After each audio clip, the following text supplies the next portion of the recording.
शुरुआत में हम वेनेसडे नाम की एक लड़की को देखते हैं जिसका आज स्कूल में पहला दिन था। इसकी हरकतों और पसंद नापसंद की वजह से ये कोई आम लड़की नहीं लगती थी। स्कूल में आकर जब वो अपने लॉकर को खोलती है तो वहाँ उसे उसका भाई बंधा हुआ मिलता है। वो जैसे ही अपने भाई को पकड़कर खोलने लगती है तो फौरन ही उसे कुछ ख्याल आने लगते हैं, जिसमें वो उन लड़कों को देखती है जिन्होंने उसके भाई को यहाँ बंद किया। वो यहाँ से उन लड़कों के पास जाती है उन्हें सबक सिखाने के लिए, जो पूल में तैरने की प्रैक्टिस कर रहे थे। वहाँ वो पूल में बहुत सारी मछलियों को छोड़ देती है जो काटती हैं। अब सारे बच्चे तो पूल से बाहर आ जाते हैं मगर एक बच्चा नहीं आ पाता और एक मछली उसकी टांग पर काट ली। उसकी हरकत की बाद स्कूल वाले उसे निकाल देते हैं। उसने पहली बार ऐसे नहीं किया था, बल्कि अब से पहले भी वो बहुत सारे स्कूल से निकाली जा चुकी थी। तो इसीलिए उसके माँ बाप उसे एक एकेडमी में ले जा रहे थे, क्योंकि वहाँ वेडनेसडे जैसे बच्चे ही पढ़ते थे, मतलब कि जिनकी हरकतें सबसे हटके होती थी। और वो वहाँ जाना तो नहीं चाहती थी मगर मजबूरन उसे जाना ही पड़ता है। एकेडमी के पास वाले जंगल का सीन देखते हैं जहाँ एक शिकारी शिकार करने आया था। वो जंगल के काफी अंदर जाकर एक जगह पर बैठकर चाय पीने लगता है, मगर तभी कोई चीज अचानक से आकर उस पर हमला कर देती है और बड़ी बेरहमी से उसे मार देती है। वेडनेसडे और उसके माँ बाप एकेडमी पहुंचकर वहाँ के प्रिंसिपल के पास जाते हैं। ये प्रिंसिपल भी वेडनेसडे की तरह ही आउटकास्ट होती है। आउटकास्ट में जलपरी, वेयरवुल्व्स, वैम्पायर्स, चुड़ैल और ऐसे लोग शामिल थे जिनमें जादुई ताकतें पाई जाती है। और इस तरह के ही सारे बच्चे इस एकेडमी में पढ़ते हैं। वेडनेसडे के साथ जिसने कमरे में रहना था, यानी उसकी रूम में, उसने कमरे को काफी रंगीन बनाया हुआ था। इसीलिए सब कुछ वेडनेसडे को पसंद नहीं आता, क्योंकि उसे तो बस काला रंग ही पसंद था। यहाँ का सारा माहौल देखकर वो मुंह बना लेती है। तब उसकी रूममेट उससे पूछती है, तुम ठीक हो ना, क्या हुआ तुम्हें? जिस पर उसके डैड जवाब देते हैं, मेरी बेटी बड़ी अजीब है, काफी बोर है और बस इसे तुम जिंदा लाश समझो। अपने डैड की ये बातें सुनकर वेडनेसडे उन्हें घूरने लगती है। अब उसकी रूममेट उसे पूरी एकेडमी घुमा रही थी कि तभी एक लड़का वहाँ आकर वेडनेसडे से उसकी फेसबुक आईडी मांगता है, जिस पर वो कहती है, मैं कोई भी सोशल मीडिया इस्तेमाल नहीं करती, क्योंकि सोशल मीडिया हड्डियों को सड़ा देने वाली सिर्फ एक बीमारी है और कुछ भी नहीं। जाने से पहले वेडनेसडे की मॉम उसे कहती है, अब तुम यहाँ से कभी भाग नहीं पाओ। जिस पर वो कहती है, देख लीजिएगा, मैं आपसे वादा करती हूँ कि जल्दी मैं यहाँ से भाग जाऊंगी। वहाँ से जाते वक्त उसके डैड वहाँ एक हाथ छोड़ देते हैं ताकि वो वेडनेसडे पर नजर रख सके। उधर जंगल में जब पुलिस छानबीन करने आती है तो उन्हें उस शिकारी की लाश के टुकड़े अलग अलग जगहों पर पड़े मिलते हैं। ऐसा हादसा वहाँ पहली बार नहीं हुआ था, बल्कि तीसरी बार ऐसा हुआ कि एकेडमी के इस जंगल में कोई मारा गया। और वेडनेसडे अपने कमरे की सारी रंगीन चीजें हटा देती है और अपने रूममेट से कहती है, शोर मत करो, कमरे में शांति बनाओ, क्योंकि ये मेरे नॉवल लिखने का वक्त। मगर वो तो गाना लगाकर डांस करने लगती है, जिससे वेडनेसडे को गुस्सा आ गया था और वो उसे गाना बंद करने को कहती है। तो वो रूममेट अपने पंजे दिखाकर उसे डराने लगती है, क्योंकि वो थी एक वेयरवुल्फ, मतलब कि आधी इंसान और आधी वुल्फ। तभी इधर एक टीचर आती है जो काफी अच्छी थी और वो वेडनेसडे को वेलकम के तौर पर एक फूल गिफ्ट देती। अब अगले दिन जब वेडनेसडे कहीं जा रही थी तो उसके डैड का छोड़ा हुआ वो हाथ छुप छुप कर उसे देख रहा था और फिर तभी उसके ऊपर एक स्टैचू गिरने वाला था, मगर बिल्कुल ठीक वक्त पर एक लड़का जिसका नाम जेवियर है उसे बचा लेता। लेकिन इस हड़बड़ी में वो बेहोश हो गई थी और जब उसे होश आती है तो बजाय जेवियर का शुक्रिया अदा करने की वो उसे कहती है कि मुझसे ये उम्मीद मत रखना कि मैं तुम्हारी शुक्रगुजार रहूंगी, क्योंकि तुमने मुझे बचाकर गड़बड़ कर दी, मेरी इतनी अच्छी मौत को टाल दिया। जब जेवियर कहता है, मैं तुम्हें काफी पहले से जानता हूँ, जब हम 10 साल के थे तब हमारी मुलाकात हुई थी, हम दोनों खेल रहे थे तो मैं जाकर एक ताबूत में छुप गया, लोग मुझे जलाने ही वाले थे मगर तुमने मेरी जान बचा ली और आज मैंने तुम्हारी जान बचाकर हिसाब बराबर कर। वेडनेसडे जब अपने कमरे में आती है तो उसे अपने बेड पर कुछ महसूस होता है। वो जैसे बिस्तर हटाती है तो वहाँ उस हाथ को देखकर फौरन उसे पकड़ लेती है और पूछती है, तुम कौन हो और यहाँ क्या कर रही हो? जिस पर वो कहता है, मुझे तुम्हारे डैड ने तुम पर नजर रखने को कहा है, वो ही मुझे यहाँ पर छोड़ कर गए हैं। और वो उसे कहती है, मगर आज के बाद तुम मेरे लिए काम करोगी, वरना मैं तुम्हें हमेशा हमेशा के लिए दराज में बंद कर दूंगी। तो वो इस चीज के लिए मान जाता है कि ठीक है, मैं हर तरह से तुम्हारी मदद करूंगा। अगले दिन प्रिंसिपल वेडनेसडे को एक दिमागी डॉक्टर के पास ले जाती है, क्योंकि उन्हें भी ऐसा महसूस हुआ था कि वेडनेसडे का दिमागी तवाज़ुन कुछ ठीक नहीं है। मगर वो वहाँ कोई बहाना बनाकर हाथ की मदद से खिड़की खोलती है और वहाँ से भाग जाती। भागते हुए वो एक आदमी से टकरा जाती है, जिससे फौरन उसे ख्याल आता है, जिसमें वो देखती है कि इस आदमी का अभी एक्सीडेंट होने वाला है, जिसमें वो मर गया है बड़ी बेरहमी से। मगर वो इस बारे में उस आदमी को कुछ नहीं बताती, क्योंकि उसे खून खराबा बहुत पसंद। वो एक होटल में जाती जाती है जहाँ उसकी मुलाकात एक वेटर से होती है। वो काफी परेशान दिख रहा था क्योंकि उसकी कॉफी मशीन खराब हो गई। वेडनेसडे उसे कहती है, मैं तुम्हारी कॉफी मशीन ठीक कर सकती, लेकिन इसके बदले तुम्हें मुझे स्टेशन पर छोड़ना होगा, जिसके लिए वो मान भी जाता है और वेडनेसडे उसकी मशीन ठीक कर देती है। जिस पर वो कहता है, बस थोड़ा सा इंतजार करो, मेरी शिफ्ट खत्म होने वाली है, फिर हम चलते। और वेडनेसडे जब वहाँ बैठी इंतजार कर रही थी कि तभी कोई शरारती लड़की आकर उसे परेशान करने लगती है, जिससे उसे गुस्सा आ गया था और वो उन लड़कों को अकेली ही काफी मारती है और अच्छा सबक सिखाती है। अब इतनी ही देर में उस वेटर के डैड जो एक पुलिस ऑफिसर थे वहाँ आ जाते हैं। तोड़फोड़ देखकर जब वो अपने बेटे से इस बारे में पूछते हैं तो वो कहता है, कुछ नहीं, बस वो लड़के कस्टमर्स को परेशान कर रहे थे तो इसने उन्हें अच्छा सबक सिखा दिया। तभी यहाँ अकेडमी की प्रिंसिपल भी आ जाती है, उनसे सॉरी बोलकर वेडनेसडे को यहाँ से ले जाती है। रास्ते में वो उस पर काफी गुस्सा करती है कि आखिर तुमने कैसे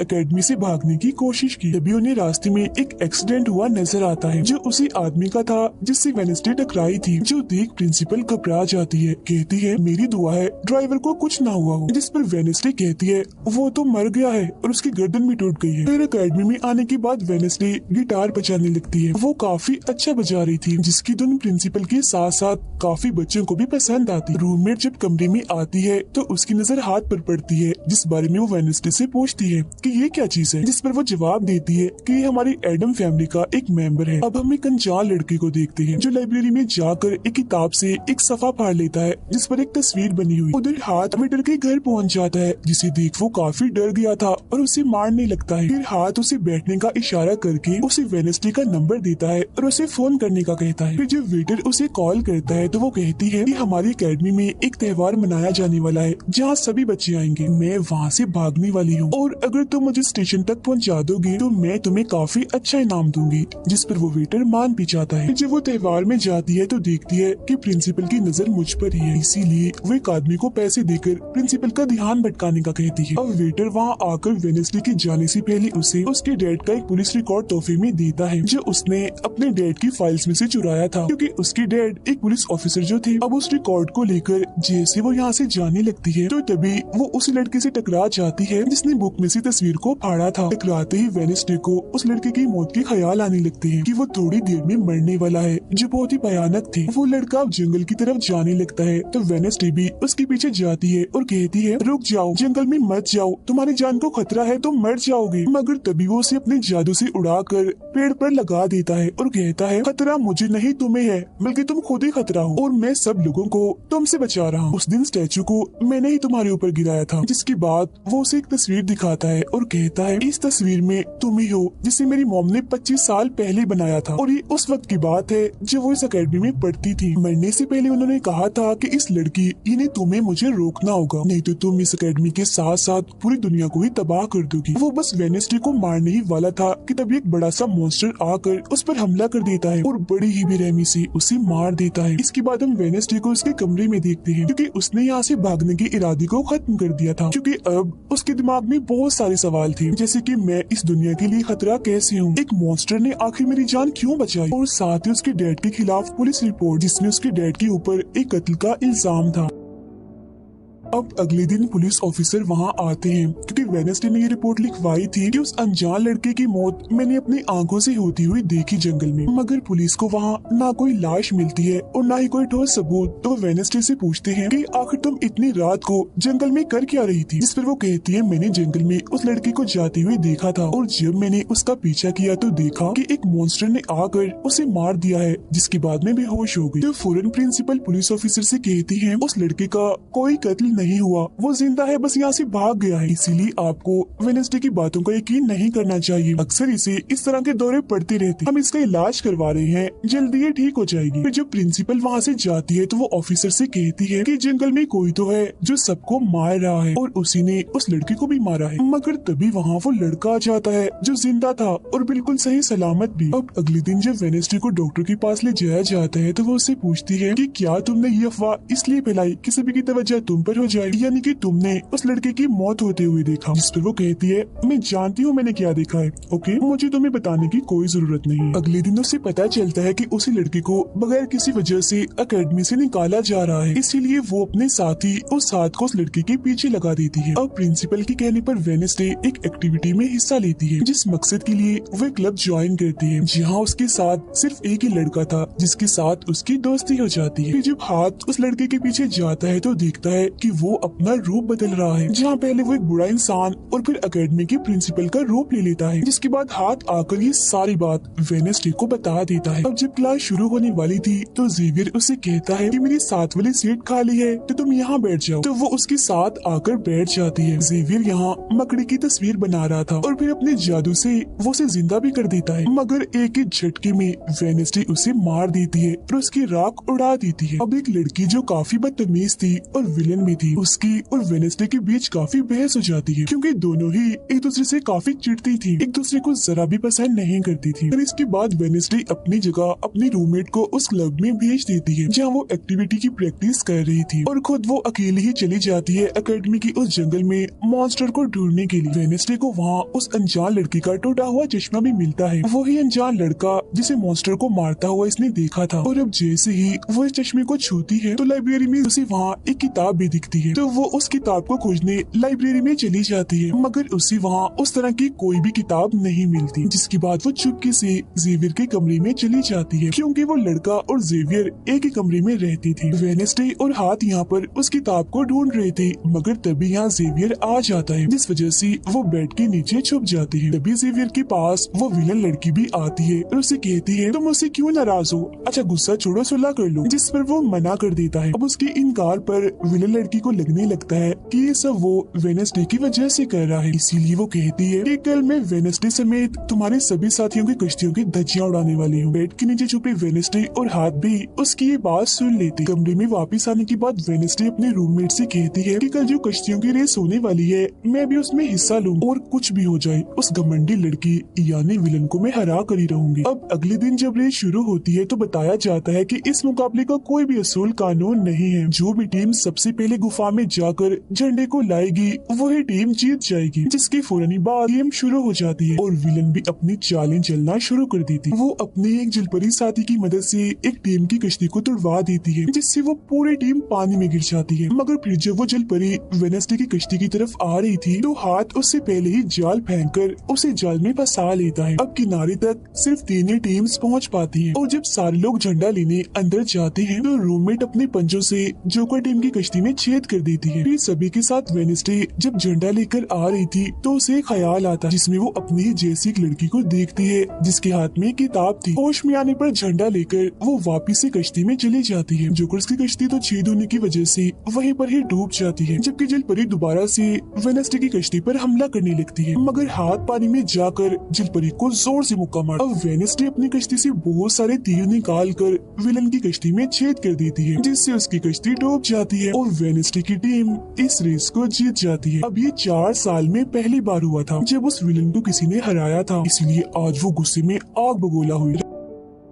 रात के वक्त वेडनेसडे एक स्टैचू के पास जाती है जिसके हाथ में किताब थी। किताब पर लिखी एक पहेली को जैसे ही वो सुलझाती है तो वहाँ एक रास्ता खुल जाता है। जैसे उसके अंदर जाती है तो देखती है कि यहाँ उसके मॉम डैड के अलावा और भी बहुत सारे लोगों की तस्वीरें लगी हुई है। उसे वहाँ वो किताब भी मिल जाती है जिसकी वो तलाश कर रही थी, मगर जैसे वो उस किताब को वहाँ से लेकर जा रही थी कि तभी अचानक से कोई आकर उस पर हमला कर देता है, जिससे वो बेहोश हो जाती है। अब उसे जैसे होश आती है तो देखती है कि उसे कुछ लोगों ने बंदी बनाया हुआ है जिन्होंने मास्क भी लगाए हुए थे, मगर उनकी आवाज सुनते ही वेडनेसडे उन्हें पहचान लेती है और कहती है कि मैंने तुम्हें पहचान लिया है, तुम अपने अपने मास्क हटा सकते हो। असल में ये लोग और कोई नहीं बल्कि विलन और उसके साथी थे। इसी दौरान वो अपनी रस्सी भी खोल चुकी थी और वहाँ से जाने लगती है, मगर जाते जाते वो कहती है तुम सब छोटे बच्चे हो, अगवा करना भी तुम्हें ठीक से नहीं आता। वापिस आने के बाद वो उस तस्वीर को किताब पर लगाकर मुकम्मल करती है जिसे उस लड़की ने किताब से फाड़ लिया था और वो उसे पढ़ने लगती। अब अगले दिन प्रिंसिपल सभी बच्चों को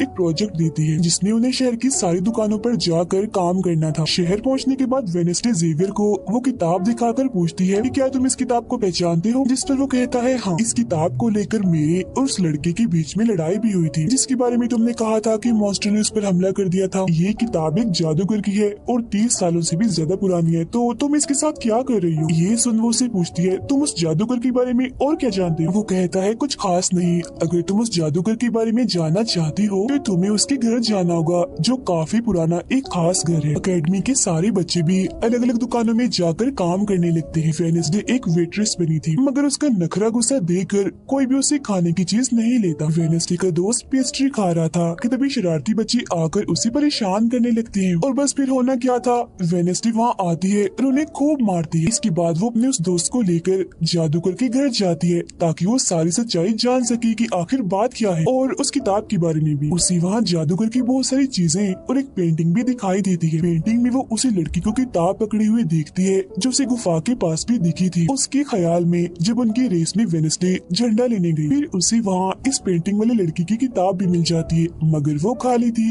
क्योंकि वो नकली थी। इतनी ही देर में वहाँ एक औरत आती है तो वेडनेसडे उसे असली किताब के बारे में पूछती है जिस पर वो कहती है कि वो किताब तो चोरी हो गई थी और इस वक्त तुम जहाँ खड़ी हो ये भी उस जादूगर का असली घर नहीं है। इसके बाद वेडनेसडे वेटर से मिलने उसकी होटल जाती है और उससे जादूगर के असली घर के बारे में पूछती है तो वो उसे असली घर के बारे में बता भी देता है। जहाँ से वेडनेसडे अकेली ही उस घर में चली जाती, वहाँ उसे एक बूढ़ा आदमी मिलता है जो उसे कहता है ये मेरी जगह है, मेरा घर है, निकलो यहाँ से। तब ये सुन वेडनेसडे का साथी वो हाथ उसके मुंह पर ही हमला कर देता है जिससे डरकर वो आदमी वहाँ से भाग जाता है और वेडनेसडे को यहाँ से कुछ नहीं मिलता इसीलिए वो यहाँ से जाने लगती है। मगर जब वो दरवाजे से बाहर जाती है तो फौरन उसे ख्याल आता है जिसमें वो देखती है कि वो जादूगर एक लड़की को चुड़ैल साबित करके इस घर में बंद कर देता है जहाँ उससे पहले और भी बहुत सारे लोग बंधे हुए थे। ये सारे लोग आउटकास्ट की थी, यानी कोई वेम्पायर था, कोई जलपरी, कोई वेयरवुल्फ तो कोई चुड़ैल। इसीलिए जादूगर इन सबको शैतान समझता था। इस तरह के सभी लोगों को यहाँ कैद करने के बाद वो इस पूरे घर में आग लगा देता है। वो बच्ची जिसे जादूगर ने चुड़ैल साबित किया था वो अपनी मॉम को आजाद करने की कोशिश करती है मगर नहीं कर पाती क्योंकि सभी लोगों को जंजीर की मदद से जमीन के साथ बांधा हुआ था। सिर्फ वो बच्ची ही आजाद थी, इसीलिए अपनी माँ के कहने पर उसे बेसमेंट के जरिए वहाँ से भागना पड़ता है। जिसके बाद वो जादूगर जो बेहद ही जालिम था सभी आउटकास्ट के लोगों को जला देता है। तभी वो लड़की वेडनेसडे के पास आती है और कहती है वो बहुत ही जालिम है, हम सबको मार देगा। तब इतनी ही देर में वो जादूगर भी वहाँ आ जाता है जिससे वेडनेसडे डर जाती है और वापिस से होश में मतलब कि मौजूदा वक्त में आ जाती है। होश में आते वो हाथ से कहती है मैंने उस लड़की को देख लिया, उसने मुझसे बात भी की, मुझे लगता है वो मेरे खानदान की कोई मेंबर है। तभी यहाँ जंगल वाला मॉन्स्टर आकर इस घर पर हमला कर देता है मगर जब उसकी नजर वेडनेसडे पर जाती है तो वो यहाँ से भाग जाता है। वेडनेसडे और हाथ उसका पीछा करते हैं मगर देखते हैं कि मॉन्स्टर के कदमों के निशान तो इंसानी पैरों के निशान में बदल गए। अगले दिन उस जादूगर की मूर्ति को इज्जत के तौर पर इस जगह पर लगाया जाने वाला था क्योंकि शहर के लोग तो उसे अपना हीरो ही मानते थे और आज वेडनेसडे को वहाँ गिटार बजाने के लिए बुलाया गया था। लेकिन वो लोग जैसे मूर्ति लगाकर अपना काम करने लगते हैं तो तभी वो हाथ तीली फेंक कर मूर्ति को आग लगा देता है क्योंकि वेडनेसडे के कहने पर उसने पहले ही मूर्ति पर पेट्रोल डाल दिया था। आग देखकर सारे लोग वहाँ से भाग जाते हैं मगर वेडनेसडे अभी भी वहाँ बैठी गिटार बजा रही होती है। साथ ही वो मूर्ति को जलता हुआ देखकर खुश भी हो रही थी। अब प्रिंसिपल को वेडनेसडे पर ही शक था मगर उसके खिलाफ प्रिंसिपल के पास कोई सबूत नहीं था। अब जादूगर के जिस पुराने घर में वेडनेसडे गई थी जहाँ वो बूढ़ा आदमी था वो अभी भी वही रुका हुआ था मगर तभी वो मॉन्स्टर वहाँ आता है और उस बूढ़े आदमी पर हमला कर देता है। लेकिन मरते मरते वो बूढ़ा आदमी मॉन्स्टर की 2-3 तस्वीरें अपने कैमरा में बना ही लेता है। पुलिस को जब ये खबर मिलती है तो फौरन छानबीन करने पहुँच जाती है जहाँ उन्हें बूढ़े आदमी के कैमरा से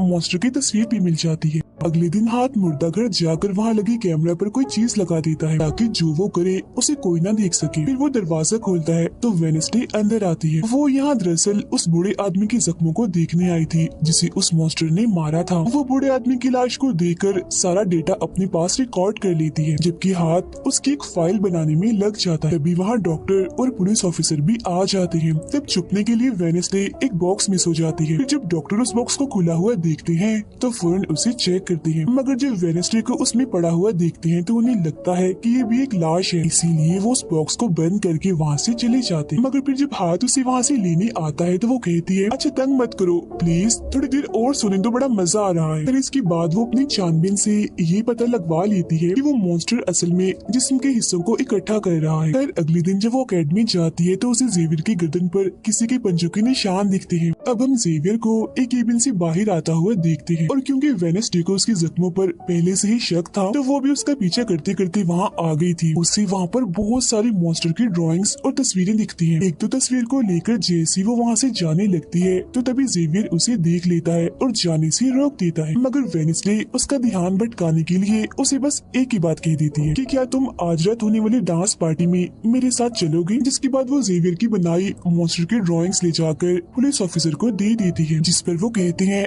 इससे हम किसी को भी नहीं पकड़ सकते, कोई ठोस सबूत लेकर आओ। अब वेडनेसडे अपनी सारी रिसर्च को अपने दोस्त के सामने रख देती है ताकि वो उसकी मदद कर सके। उनमें से एक ड्राइंग को देखकर उसका दोस्त कहता है कि मैं इस जगह के बारे में जानता हूँ, जिसके बाद वो वेडनेसडे को उस जगह पर ले जाता है जो एक गुफा थी जिसके अंदर जाकर उन्हें बहुत सारी हड्डियाँ और एक हथकड़ी भी मिलती है। थोड़ा छानबीन करने पर उसे वहाँ एक नोकदार बड़ा सा नाखून भी मिलता है जिसे वो अपने पास रख लेती है। जिसके बाद वो जेवियर के पेंटिंग वाले केबिन में जाती है और डस्टबिन से एक कपड़ा जिस पर खून लगा हुआ था उसे निकाल कर अपने पास रख लेती है। फिर जैसी वो वहाँ से जाने लगती है तो तभी वहाँ जेवियर आ जाता है और उसे पूछता है तुम यहाँ मेरे केबिन में क्या कर रही हो। उसकी बात डालकर वो उसे पूछती है ये जो चोट तुम्हारी गर्दन पर है ये तुम्हें कैसे लगी। तब वो बताता है कि पिछले कुछ दिनों से ये मॉन्स्टर मेरे सपनों में आ रहा है, इसीलिए मैं इसकी ड्राइंग्स बनाता हूँ, मगर एक दिन मैंने अपने जादू पर से कंट्रोल खो दिया और ड्राइंग के अंदर से मॉन्स्टर की पंजे ने निकलकर मुझे नोच लिया। लेकिन अब क्योंकि वेडनेसडे उस पर शक कर रही थी इसीलिए वो उस पर काफी गुस्सा करता है और फौरन उसे यहाँ से जाने का कहता है। अब वेडनेसडे वो खून लगा कपड़ा और नाखून जाकर पुलिस ऑफिसर को दे देती है और कहती है ये लो ठोस सबूत और बेशक डीएनए टेस्ट करवा लो, मेरे ख्याल से इतना सबूत काफी होगा, है ना। वो अपने दोस्त के पास जाती है और कहती है कि डांस पार्टी में जाने के लिए हमारे साथ कोई नहीं है, तो हम ऐसा करते हैं डांस पार्टी में नहीं जाते बल्कि गुफा में जाकर मॉन्स्टर को ढूंढते हैं। जिसके बाद रात को वेडनेसडे अपने दोस्त के साथ जंगल में जाने की तैयारी कर रही थी, मगर तभी उसके दरवाजे पर वेटर तैयार होकर आता है क्योंकि हाथ ने उसे वेडनेसडे की तरफ से डांस पार्टी में चलने की दावत भेजी थी। अब क्योंकि वेटर काफी खुश था तो वेडनेसडे उसका दिल तोड़ना नहीं चाहती थी, इसीलिए वो अपने गुफा में जाने वाले प्लान को खत्म करके वेटर के साथ पार्टी में जाने का फैसला करती है। जब वेडनेसडे वहाँ से जाने लगती है तो उसका दोस्त वहाँ आता है तो वो उसे कहती है आई एम सॉरी मैं पार्टी में जा रही हूँ, हम ऐसा करते हैं कल गुफा में जाएंगे। लेकिन उसका दोस्त बगैर बताई अकेला ही उस गुफा में चला जाता है। उधर पार्टी में सारे लोग आकर काफी एंजॉय कर रहे थे। सब लोग अपने अपने साथी को लेकर पार्टी में आए हुए थे, जहाँ जेवियर अपने साथ उस विलन लड़की को लाया था। लेकिन जब वेडनेसडे वेटर के साथ वहाँ आती है तो उन दोनों को साथ देकर जेवियर जलने लगता है। जब सब लोग डांस कर रहे थे तो वेडनेसडे की डांस करने की स्टाइल से सारे लोग काफी हैरान रह जाते हैं क्योंकि वो काफी अजीब तरह से ही डांस कर रही थी। उधर जंगल में वेडनेसडे का दोस्त भी पहुँच गया था और छुपकर मॉन्स्टर की आने का इंतजार कर रहा था, मगर तभी वहाँ कोई आता है और उस गुफा में धमाका करके भाग जाता है। जेवियर लगातार उन दोनों को देखकर जल रहा था, इसीलिए वो विलन लड़की से कहता है कि तुम अपना लॉकेट उतारो और अपने जेल परी से मेरे लिए मदद मांगो ताकि मैं वेडनेसडे को भूल जाऊं। जो सुन विलन लड़की भड़क जाती है और उसे कहती है कि तुम तो पहले ये कहते फिर रहे थे कि मैंने अपने जेल परी से तुम्हें अपने काबू में किया है और अब तुम्हें किसी को बुलाने के लिए मेरी ही मदद चाहिए। तभी बाहर शरारती लड़कों का ग्रुप टैंकर लेकर आता है और डांसिंग क्लब की पंप में वो बड़ा सा पाइप लगा देते हैं और फिर तभी अचानक उस पार्टी में खून की बारिश होने लगती है क्योंकि जो टैंकर वो शरारती लड़के लाए थे जिसका पाइप उन्होंने लगाया था उसमें दरअसल खून था। ये देख सारे लोग घबरा जाते हैं और पार्टी से भागने लगते हैं, मगर वेडनेसडे वहीं खड़ी रहती है क्योंकि उसे तो अब और मजा आ रहा था क्योंकि वो बारिश खून की नहीं बल्कि कलर की थी जिसमें वो काफी इंजॉय कर रही थी। तभी वेडनेसडे को ख्याल आता है जिसमें वो देखती है कि उसका दोस्त अकेला ही जंगल में चला गया है जहाँ वो मुसीबत में है, उसकी जान खतरे में है, इसीलिए वो जंगल की तरफ उसे बचाने के लिए भाग जाती है। उसके दोस्त के पीछे दरअसल वो मॉन्स्टर पड़ गया था जिससे बचकर वो भाग रहा था। वो मॉन्स्टर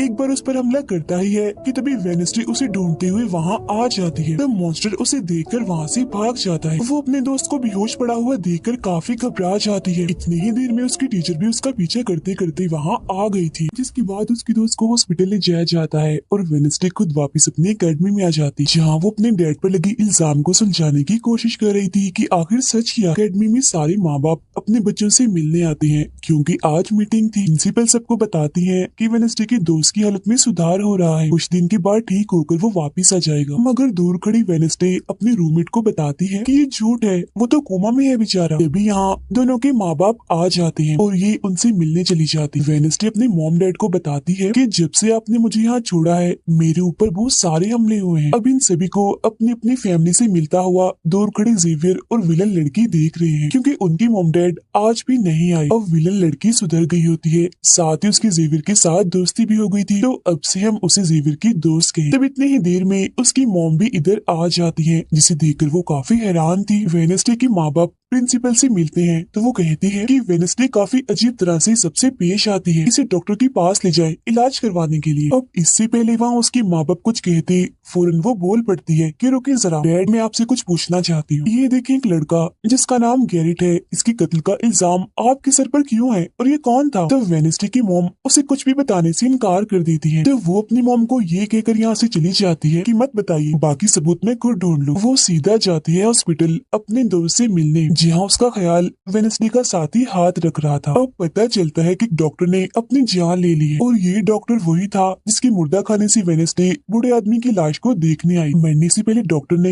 एक खत भी छोड़ा था जिसमें लिखा हुआ था कि मैं गैरेट के केस पर शर्मिंदा हूँ क्योंकि मैंने उसकी झूठी रिपोर्ट बनाई थी। अब जब सारे लोग खाना खा रहे थे तो तभी वहाँ पुलिस ऑफिसर आकर वेडनेसडे के डैड को पकड़ लेता है और कहता है कि गैरेट की मौत के इल्जाम में तुम्हें गिरफ्तार किया जा रहा है। जेल में वेडनेसडे अपने डैड से मिलने जाती है, पूछती है कि बताएं गैरेट से आपका क्या वास्ता। तो वो बताते हैं कि गैरेट तुम्हारी मॉम से बहुत प्यार करता था, फिर एक दिन जब तुम्हारी मॉम और मैं साथ थे तो गैरेट ने आकर मुझ पर हमला कर दिया। मैंने अपना काफी बचाव किया, जिस दौरान गलती से उसकी मौत हो गई। ये सुन वेडनेसडे को उनकी बात थोड़ी झूठी लगती है। फिर वो पुलिस ऑफिसर के पास जाती है, कहती है मेरे डैड ने गैरेट को नहीं मारा और ये उनके खिलाफ साजिश की जा रही है। जिस पर वो कहता है दुनिया तुम्हारे हिसाब से नहीं चलती, हमारे पास सबूत आ गए हैं तुम्हारे डैड के खिलाफ। वो कहती है मैं नहीं मानती और मेरा ख्याल है कि जिसने मेरे दोस्त को मारने की कोशिश की उसने ही गैरेट को मारा होगा। पार्क में रूममेट अपनी मॉम के साथ बैठी थी, जहाँ उसकी मॉम चाहती है कि वो पूरी तरह एक वेयरवुल्फ बन जाए और वो उसे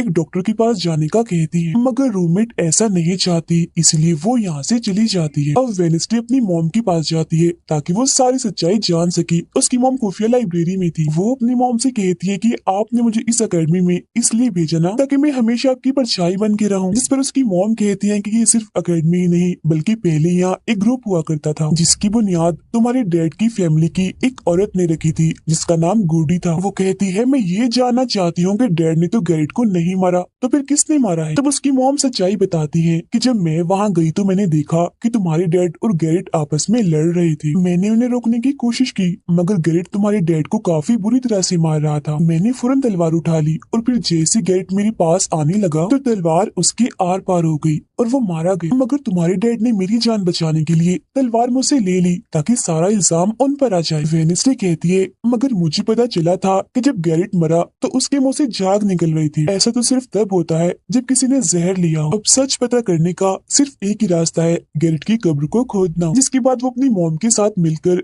गैरेट की कब्र को खोद देती है और वहाँ से उसकी एक उंगली ले लेती है, मगर तभी इधर पुलिस आकर उन दोनों माँ बेटी को गिरफ्तार कर लेती है। जेल में वेडनेसडे गैरेट की उंगली अपने मॉम डैड को दिखाती है, कहती है कि उसकी मौत जहर से हुई थी, मगर जैसे उसके हाथ इस उंगली पर लगते हैं उसे फौरन एक ख्याल आता है जिसमें वो देखती है कि गैरेट के डैड ने उसे जहर दिया था ताकि वो इस पूरे अकेडमी के लोगों को मार डाले। मगर जब उसकी लड़ाई वेडनेसडे के डैड से हुई तो जहर की बोतल टूट गई जिससे सारा जहर गैरेट के अंदर चला गया, जिसका मतलब साफ था कि उसने वो वेडनेसडे के डैड को ही नहीं बल्कि पूरी अकेडमी को ही खत्म करने आया था। जेल से रिहा होने के बाद वेडनेसडे और उसकी मॉम मेयर के पास जाती है, कहती है आपने गैरेट की मौत के सच को छुपाया, उसकी मौत जहर से हुई थी न कि तलवार से, और ये बात साबित भी हो गई है। जो सुन मेयर सब कुछ सच बता देता है, जिसके बाद वेडनेसडे के डैड को भी रिहा कर दिया जाता है। अब वेडनेसडे अपनी मॉम को बताती है कि मुझे बहुत ख्याल आते हैं, जिस पर उसकी मॉम कहती है कि ये खासियत हमारे खानदान में है, ख्याल सबको आते हैं, अगर ख्याल हमारे कंट्रोल में ना रहे तो ये हमें पागल बना सकते हैं, इसीलिए हमारे खानदान के पुराने लोग आकर हमें आसान रास्ता बताते हैं और ट्रेनिंग देती हैं। तो वेडनेसडे फौरन बोलती है जैसे गुडी एडम्स जिसके बारे में आपने बताया था कि वो मेरे डैड के खानदान की है, जिस पर उसकी मॉम कहती है कि मुझे नहीं पता, बहरहाल तुम होशियार रहना, क्योंकि गुडी एडम्स बदला चाहती थी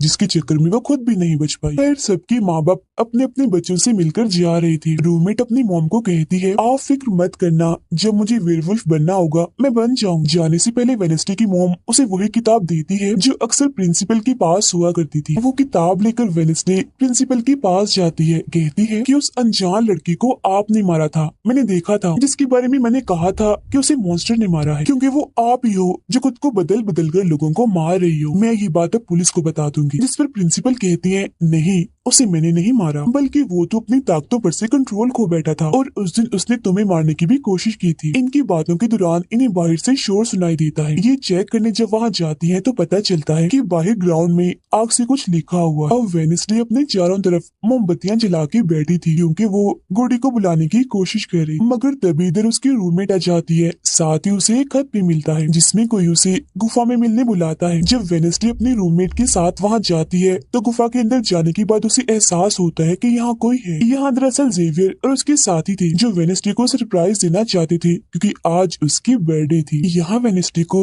एक लाइन लिखी हुई दिखती है कि जब मैं लौटूंगा तो शोले बरसेंगे। इसे जैसी वो हाथ लगाती है तो उसे ख्याल आता है जिसमें वो उसी लड़की से मिलती है जो अक्सर उसे नजर आया करती थी, और ये और कोई नहीं बल्कि गुडी ही है। वो वेडनेसडे को एक महल दिखाकर कहती है कि अगर तुम्हें उस जादूगर के बारे में जानना है तो तुम्हें इस महल को ढूंढकर यहाँ आना होगा। जब वो ग्राउंड में खड़ी उस लाइन को देख रही थी जहाँ आग से कुछ लिखा था तो तभी उसके पास जेवियर आता है जिससे वो बात नहीं करती क्योंकि नाराज थी। उसे लग रहा था कि हो ना हो जेवियर ही वो मॉन्स्टर है। फिर वो अपने दोस्त के पास हॉस्पिटल जाती है जो अभी भी बेड पर था और उसकी हालत भी खराब थी, इसीलिए वो उसे कोई बात नहीं कर पाती। अब वेडनेसडे अपने दोस्त वेटर से मिलने जाती है और उसे उस महल जो गुडी ने दिखाया था उसकी तस्वीर दिखाकर पूछती है कि क्या तुम इस जगह के बारे में जानते हो, जिस पर वो मना कर देता। अब यहाँ तो उसका काम नहीं हुआ, इसीलिए वो तस्वीर को लेकर जेवियर के पास जाती है और उससे भी वही सवाल करती है कि क्या तुम इस जगह के बारे में जानते हो, मगर तभी उसकी नजर इसी महल की पेंटिंग पर जाती है जो जेवियर ने पहले से ही बनाई हुई थी, जिस पर वो बताता है कि ये जगह रात को मेरे सपने में आई थी तो मैंने इसे बना दिया। अच्छी बात ये थी कि जेवियर इस जगह के बारे में जानता भी था। तब उसे महल का पता लेकर वेडनेसडे वहाँ पहुँच जाती है जहाँ मेयर पहले से ही मौजूद था, और क्योंकि वो जान गया था कि असली कातिल कौन है तो वेडनेसडे उसकी गाड़ी में ही छुप जाती है। मगर जैसे मेयर की गाड़ी शहर में पहुँचती है तो कोई उनकी गाड़ी को ठोक देता है जिससे मेयर का एक्सीडेंट हो गया था। वो काफी जख्मी हो जाते हैं, उनकी हालत मरने वाली हो गई। फिर अब रात के वक्त वेडनेसडे वेटर और अपने रूममेट के साथ उसी महल में आती है। यहाँ उसे ऐसा महसूस होता है जैसे कोई इधर रह रहा है क्योंकि मोमबत्तियां गर्म थी और एक कमरा बिल्कुल साफ था। इतनी ही देर में वो मॉन्स्टर भी यहाँ आ जाता है जिससे बचने के लिए ये लोग छुप जाते हैं। ये लोग देखते हैं कि जिन जिन लोगों पर मॉन्स्टर ने हमला किया था उनके जिस्म के कटे हुए हिस्से यहाँ पर पड़े हुए हैं। अब वेडनेसडे अपने दोस्तों को मॉन्स्टर से बचाना चाहती थी, इसीलिए वो उन्हें यहाँ से ले जाती है। ये वेटर के घर जाते हैं जहाँ जैसे उसकी डेड आती है तो वेडनेसडे उन्हें कहती है कि मैं आपको कुछ दिखाना चाहती हूँ, क्योंकि वो पुलिस ऑफिसर जो थे वो जब उन्हें महल में ले जाती है तो वहाँ पर कुछ भी नहीं था। मतलब जिस्म के कटे हुए हिस्से जो पहले यहाँ पर रखे हुए थे अब वो वहाँ पर नहीं पड़े थे, जिससे पुलिस ऑफिसर को गुस्सा आ जाता है और वो कहते हैं कि आज के बाद तुम मेरे बेटे से नहीं मिलोगी। अब जब वेडनेसडे एकेडमी आती है तो वहाँ उसे प्रिंसिपल मिलती है जो कहती है कि तुम्हें मैंने कहीं भी जाने से मना किया था मगर तुमने मेरी बात ना मानकर अच्छा नहीं किया। जिस पर वो जवाब देती है, मैं सच का पता लगवाने गई थी इसलिए मैं माफी नहीं मांगूंगी, मैंने कुछ गलत नहीं किया है। जिसके बाद वो प्रिंसिपल को एक पेंटिंग भी दिखाती है जिसमें वो जादूगर था और वेडनेसडे खुद थी। बताती है कि इसीलिए वो अनजान लड़का मुझे मारना चाहता था क्योंकि उसे लग रहा था कि एकेडमी के लिए मैं खतरा हूँ, मगर खतरा दुश्मन कातिल तो कोई और ही है, जबकि मैं तो इस एकेडमी और सबको बचाना चाह रही हूँ तो मुझे एक मौका मिलना चाहिए। प्रिंसिपल कहती है, नहीं, तुम कहीं नहीं जाओगी, आगे से ऐसी कोई भी गलती की तो मैं तुम्हें एकेडमी से निकाल दूंगी। और वहाँ से वो ये कहकर चली जाती है। वो जब अपने कमरे में वापस आती है तो देखती है कि रूममेट अपना सामान पैक कर रही है क्योंकि वो यहाँ से जा रही है। वो गुस्से में वेडनेसडे से कहती है कि तुम्हें सिर्फ अपना काम ही निकलवाना आता है, फिर चाहे इसके लिए तुम्हारे दोस्तों की जान क्यों ना चली जाए, आज वो अजीब सा मॉन्स्टर हमें भी मार देता। जिसके बाद वो यहाँ से चली जाती है। अब वेडनेसडे बिल्कुल अकेली रह गई थी, इसीलिए कमरे में एक जगह बैठकर वो उस बॉक्स को देखने लगती है वो जादूगर के महल से चुरा कर लाई थी। उसे बॉक्स के नीचे एक खत मिलता है जिसमें वेडनेसडे की अपनी ही बहुत सारी तस्वीरें होती हैं। जो देख वो कहती है,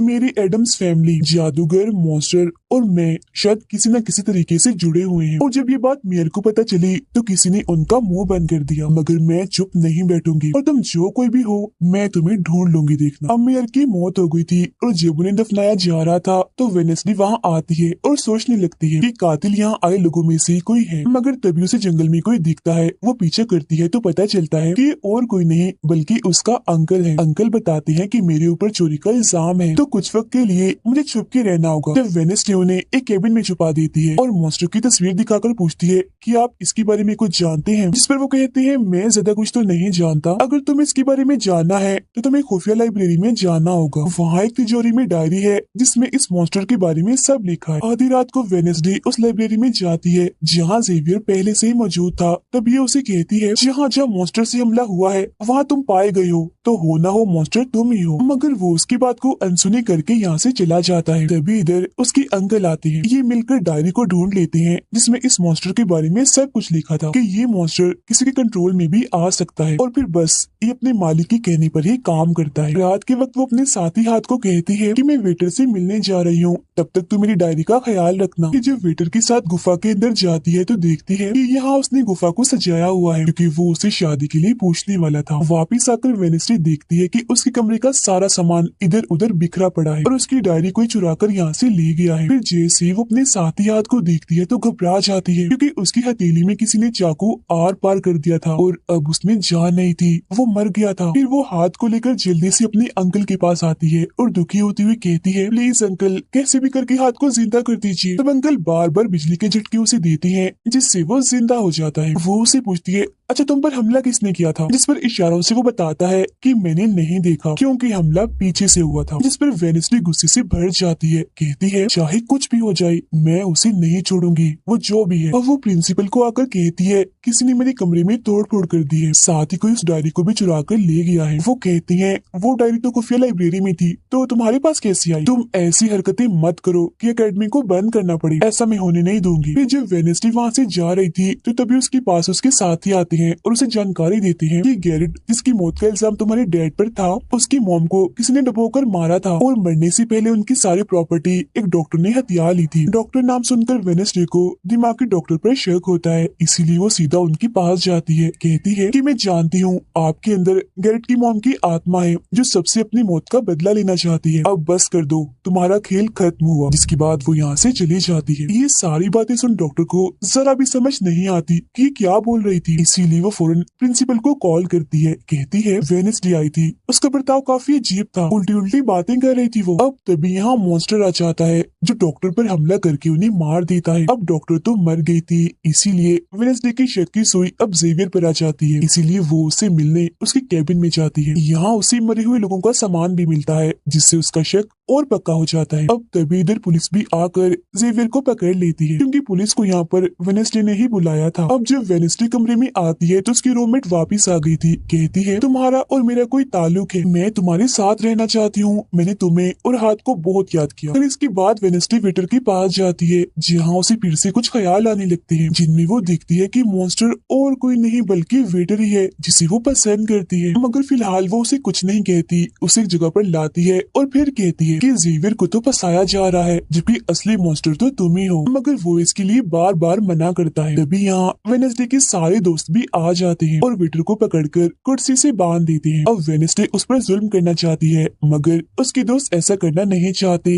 इसीलिए वो यहाँ से चले जाते हैं। फिर जैसे ही वो वेटर को मारने के लिए आगे बढ़ती है कि तभी वेटर के डैड पुलिस ऑफिसर यहाँ आ जाते हैं और वेनेसडे को गिरफ्तार कर लेते हैं। हालांकि वो उन्हें कहती भी है कि असली कातिल आपका बेटा है, वही मॉन्स्टर है ये, मगर वो उसकी एक नहीं सुनते। फिर जब वो यहाँ से जा रही थी तो वेटर उसके पास आता है, कहता है कैसा लगा हारना, अभी तो और भी बहुत कुछ होना बाकी है बच्चों। जिसके बाद प्रिंसिपल भी वेनेसडे को कह देती है कि तुमने सारी हदें पार कर दी, इसीलिए तुम्हें अकेडमी से निकाला जा रहा है। लेकिन अभी भी वो बार बार एक ही बात कह रही थी कि वेटर ही असली मॉन्स्टर है, मगर फिर भी वो उसकी एक नहीं सुनती और जाने आने का कहती है। तब आखिरी बार वेनेसडे जेवियर से मिलने जाती है जो जेल में बंद था और उससे नाराज भी था क्योंकि वेनेसडे ने ही उसे पुलिस के हवाले किया था। हालांकि वो उसे बताती भी है कि मॉन्स्टर वेटर है और उसने मेरे जरिए तुम्हें फंसाया है। वो उसकी एक नहीं सुनता, कह देता है कि सारी मुसीबत की जड़ तुम हो, अगर तुम ये एकेडमी छोड़ के चली जाओगी तो कुछ भी गलत नहीं होगा। ये बात सुनने के बाद वो एक सेकंड भी नहीं रुकती और यहाँ से चली जाती है। वो अपने कमरे में आकर अपना सारा सामान पैक करती है, जिसके बाद वो सभी से आखिरी मुलाकात करती है। सबसे आखिर में वो अपने दोस्त से मिलने हॉस्पिटल में जाती है, कहती है मैं तो जा रही हूँ, तुम अपना ख्याल रखना और हाँ बाहर मत निकलना, बाहर मॉन्स्टर हो सकता है। और उस दिन गुफा में धमाका करने वाला और कोई नहीं बल्कि प्रिंसिपल ही थी, जिस पर वो कहता है नहीं, धमाका करने वाले के जूते लाल थे, जबकि प्रिंसिपल कभी भी लाल जूते नहीं पहनती। ये बात सुनकर वेनेसडे को पता चल जाता है कि असली कातिल कौन है। वो अपनी उसी टीचर के पास जाती है जिसे सब पसंद करती थी और कहती है बाकी लोग तो बिला वजह मारे गए हैं, जबकि असली कातिल तो तुम ही हो। तुमने ही वेटर को अपने कंट्रोल में करके उसे मॉन्स्टर बनाया और धीरे धीरे उसे अपना गुलाम बना लिया, अपने इशारों पर नचाकर लोगों को उसके जरिए मरवाया। तभी यहाँ वेटर भी आ जाता है, जिसे वो टीचर कहती है जल्दी करो, वेनेसडे को मार दो। लेकिन दरअसल की वेटर नहीं थी बल्कि प्रिंसिपल थी, जो रूप बदल कर यहाँ पर आई थी। और अब टीचर प्रिंसिपल के गले में जहर का इंजेक्शन घुसा देती है, जिससे प्रिंसिपल बेचारी मारी जाती है। फिर वो वेनेसडे को भी बांध कर जादूगर की गुफा में ले आती है। गुफा में आकर वेनेसडे को पता चल जाता है कि जिन मरे हुए लोगों के जिस्म के हिस्सों को इकट्ठा किया गया था वो दरअसल जादूगर को दोबारा से जिंदा करने के लिए किए गए थे। तभी यहाँ टीचर जो असली विलन थी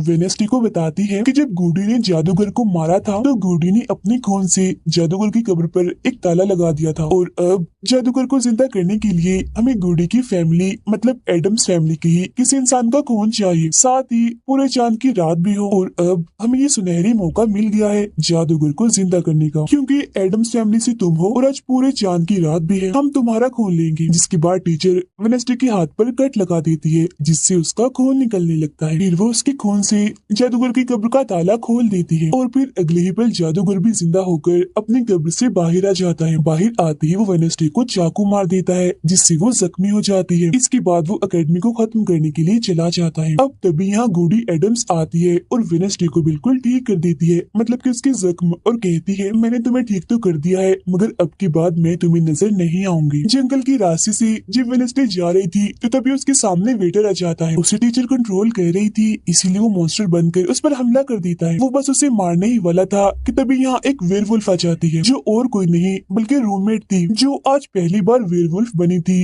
वो भी सिर्फ वेनेसडे को बचाने के लिए। यहाँ वेयरवुल्फ और मॉन्स्टर के बीच काफी खतरनाक लड़ाई होती है, जिसमें वेयरवुल्फ मॉन्स्टर पर भारी पड़ रही थी और उसे काफी मारती है, अच्छा मजा चखाती है। इसके बाद वेनेसडे जादूगर से लड़ने उसे रोकने के लिए एकेडमी में आ जाती है, जहाँ वेनेसडे को बचाने के लिए जेवियर पहुंच जाता है। अब जैसे जादूगर जेवियर को मारने वाला था तो तभी सामने वेनेसडे आ गई थी और वो बेचारी खुद जख्मी हो जाती है, मगर फिर भी वो जेवियर को कहती है कि तुम यहाँ से जाओ और बाकी एकेडमी वालों को बाहर निकालो, क्योंकि ये हम जैसे आउटकास्ट के लोगों को नहीं छोड़ेगा। जिसके बाद वो फिर से खड़ी हो जाती है, उसकी हाथ में तलवार भी थी, जिसकी मदद से वो जादूगर से लड़ती है, मगर जादूगर काफी ताकतवर था, इसीलिए वो उसके सामने नहीं टिक पाती। वो बस उसे मारने ही वाला था कि तभी इधर जेवियर की दोस्त आकर जादूगर का ध्यान भटका देती है, जिस दौरान मौका देकर वेनेसडे उठती है और तलवार के एक टुकड़े को जादूगर के दिल के आर पार कर देती है, क्योंकि ऐसा उसे गुडी एडम्स ने करने को कहा था। जहाँ जादूगर एक बार फिर से मर जाता है और उसका जिस्म जलने लगता है और राख बनकर उठ जाता है। जादूगर के मरते ही यहाँ वो टीचर आ जाती है, जिसके हाथ में गन थी, जिसे वो वेनेसडे पर तान देती है क्योंकि वो उसे मारना चाहती है। मगर तभी यहाँ वेनेसडे का दोस्त भी आ गया था, जिसके पास बहुत सारी मधुमक्खियाँ थी। वो उन सभी मधुमक्खियों को टीचर पर छोड़ देता है, जिससे उसका भी काम तमाम हो जाता है। जब वेनेसडे अपने मिशन में कामयाब होकर बाहर आती है जहाँ सारे लोग खड़े थे, तो वो वहाँ अपने रूममेट को भी देखती है, जो अब वेयरवुल्फ से अपने असली रूप में आ गई थी। यहाँ वो दोनों पहली बार गले मिलती हैं, मगर हैरत अब वेनेसडे को कोई भी ख्याल नहीं आ रहा था। कुछ वक्त के बाद वेनेसडे अपना नॉवल भी पूरा कर लेती है, मगर वो इसका एंड नहीं करती, यानी कि वो उसे खत्म नहीं करती और आगे बस एक सवालिया निशानी छोड़ देती है। वो जेवियर से मिलने जाती है, जहाँ वो उसे गिफ्ट देता है जिसमें मोबाइल था। वो इस गिफ्ट को ले तो लेती है मगर कुछ नहीं कहती और वहाँ से चली जाती है। फिर जब वो अपनी गाड़ी में थी तो उसके पास मैसेज आता है, जिसमें उसकी कुछ तस्वीरें थी और साथ ही ये मैसेज भी था कि मैंने तुम पर नजर रखी हुई है, जिससे वो सोच में पड़ जाती है कि टीचर तो मर गई है, मगर अब उसके बाद ये कौन है जो सब कर रहा है। इसी सोच में वो अपने घर के लिए निकल जाती है, जिसके बाद हम पुलिस की गाड़ी को देखते हैं, जिसमें वो वेटर को बांधकर कहीं ले जा रहे थे, क्योंकि उन्हें भी पता चल गया था कि यही असली मॉन्स्टर है, इसे बस कोई कंट्रोल करता है। मगर तभी अचानक से वेटर दोबारा मॉन्स्टर बन जाता है और सभी पुलिस वालों को मार देता है, जिसका मतलब ये था कि टीचर की तरह अभी भी कोई है जो इसे कंट्रोल कर रहा है और वो लोगों को मरवाता रहेगा इसके जरिए। और ये अनजान इंसान वही हो सकता है जिसने वेडनेसडे को मैसेज किया, यानी कि अभी भी कोई है जो एकेडमी को बंद करवाने में लगा है और मॉन्स्टर के जरिए खून खराबा कत्ल होना आम ही रहेगा। और इसी के साथ ही ये सीजन इधर ही खत्म हो जाता है।